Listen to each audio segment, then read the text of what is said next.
The crowd roars like an ocean, but not for truth, not for courage, only for spectacle. You stand in the marble theater of ancient Rome, watching senators draped in purple silk, slaves fanning them with peacock feathers, rings so heavy they weigh down their hands.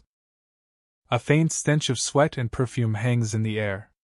Behind every jewel lies the hunger for one thing, to be seen.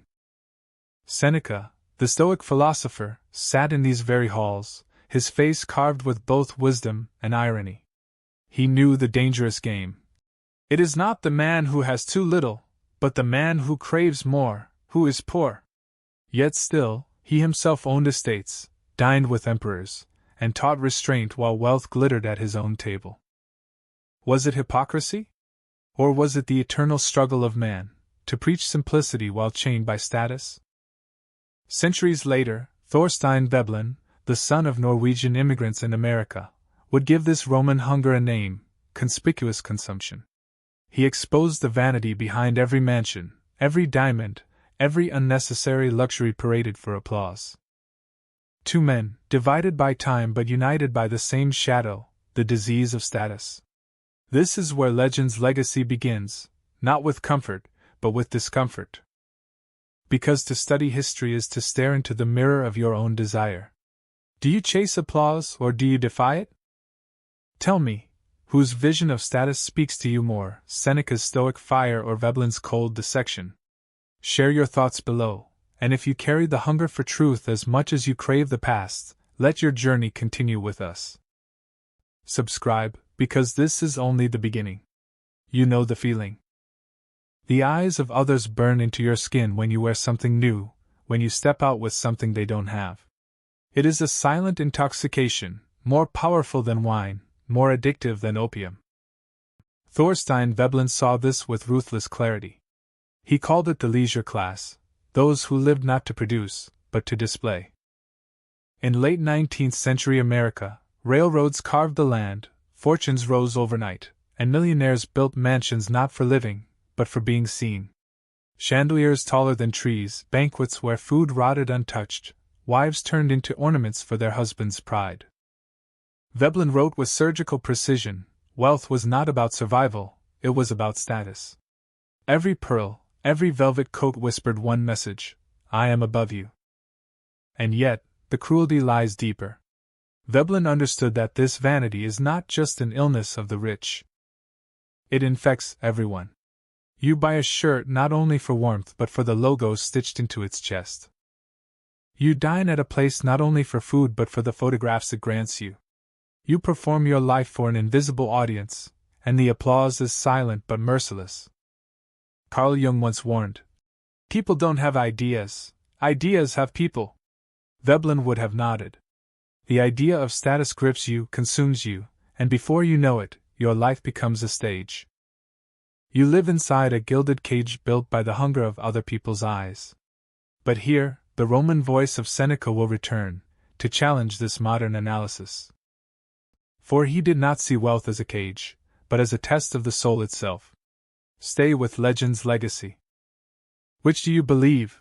Are you trapped by the gaze of others, or can you hold power without being owned by it? Share your vision in the comments, and let's carry this dialogue forward. The corridors of Nero's palace smell of incense and blood. You walk beside Seneca, the emperor's advisor, the philosopher forced to whisper wisdom into the ear of a tyrant. The marble floors gleam, yet you hear the screams of prisoners echoing faintly beneath the banquets. In this theater of excess, Seneca stood, torn between duty and danger. He was no stranger to wealth. His estates sprawled across Hispania, his villas filled with art and books. Yet from this abundance he warned, "It is not the man who has too little, but the man who craves more, who is poor." To Seneca, the true poverty was slavery to desire. He saw status as a fleeting illusion, a mask that falls the moment death enters the room. The Stoics believed that freedom could not be bought, only chosen. You could wear silk or rags, it meant nothing if your mind was still shackled. Wealth was not evil, but it was dangerous, like a flame that could warm or consume. The question was, could you hold it without letting it hold you?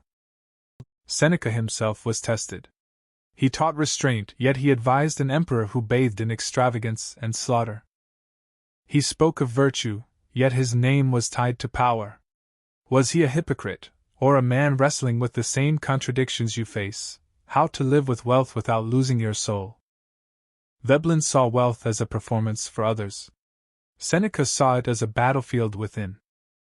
One dissects the sickness of society, the other probes the sickness of the heart. This is where the conflict sharpens. You must ask yourself, do you fear the judgment of others, or the judgment of your own conscience? This is legend's legacy. Whose fire do you trust more, Veblen's scalpel or Seneca's flame? Share your answer in the comments, and if this dialogue stirs something within you, subscribe and carry the journey forward. Two voices call to you from opposite centuries. One is cold, analytical, Veblen, dissecting society like a surgeon with no anesthesia. He tells you bluntly, status is a performance, and you are the actor.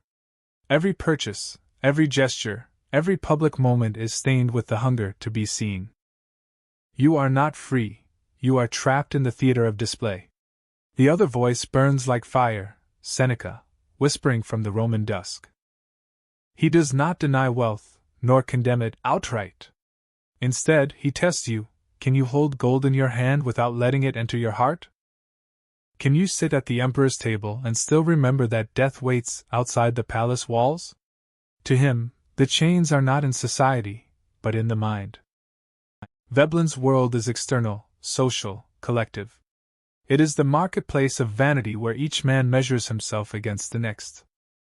Seneca's world is internal, psychological, intimate. It is the silent duel between desire and discipline. One tells you society is corrupt, the other warns that corruption begins within. Both are dangerous truths. If Veblen is right, you are nothing more than a reflection of other people's eyes, a puppet of applause. If Seneca is right, then even stripped of possessions, you might still be enslaved by craving. Nietzsche once said, "He who despises himself still respects himself as one who despises." In this clash, the risk is clear. Whether you live for others or against yourself, you may still be chained. The shadows of vanity and virtue overlap, and freedom becomes the rarest commodity of all.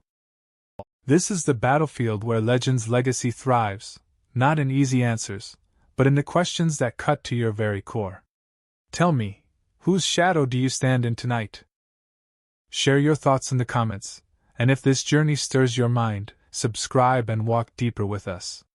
The stage is empty now. The Roman theaters have crumbled into dust, Veblen's gilded mansions have rotted into ruins, yet the hunger for status survives, undying, unbroken, whispering through every era. You feel it when you check your reflection in a glass window, when you scroll through the lives of others, when you measure your worth in applause you cannot hear but still chase. Thorstein Veblen left you a warning: society feeds on comparison. Even in your quietest moments, you may be performing for invisible judges. His words sting because you know their truth. So much of your life is display. Yet Seneca's fire cuts deeper. Wealth, applause, recognition, these are shadows. Death strips them all away. The only status that endures is mastery over yourself. Two legacies remain. Veblen exposes the sickness of culture, Seneca the sickness of the soul.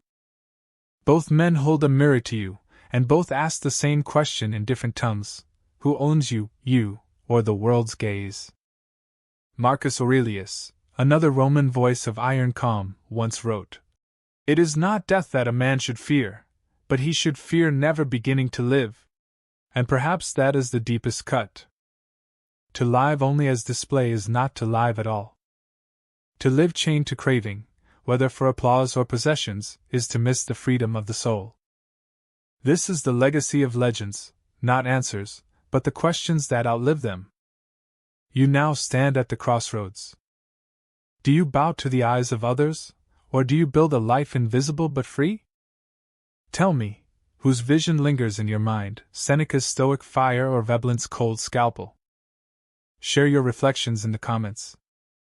And if these voices awaken something within you, carry them forward with us. Subscribe to Legend's Legacy, where the battles of history become the battles of your own heart.